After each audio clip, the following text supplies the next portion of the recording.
Funtandaki fe.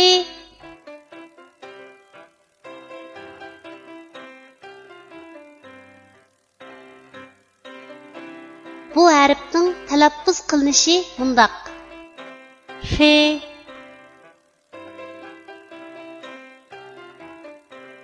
Endi bu harfni o'z ichiga olgan misollarni ko'rib o'tamiz.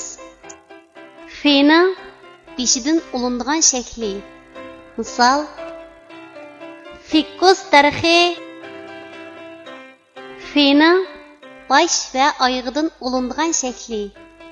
Misol: Yanfun. Fe'ning oyog'idan ulinadigan shakli. Fe'ning ayrim shakli. Misol: Telegraf. Tuanda biz rasmga birlashtirib, yuqorida o'rganib o'tgan harfning to'g'ri yozilish tartibini mashq qilib o'tamiz. Fikkus darxi. Fe harfining beshidan ulinib keladigan shaklning yozilish tartibi.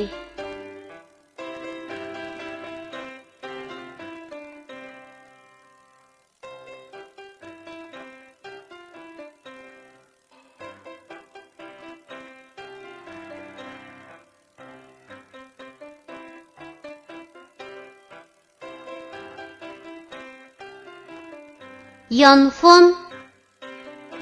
Fe harfining bosh va oyog'idan ulinib keladigan shaklning yozilish tartibi.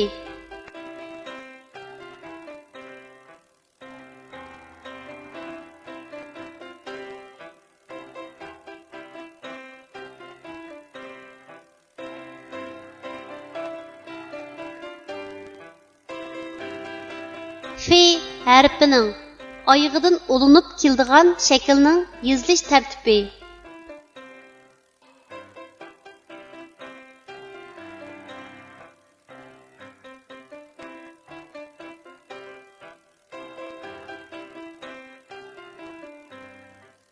Telegraf. Fe harfining ayrim shaklining yozilish tartibi.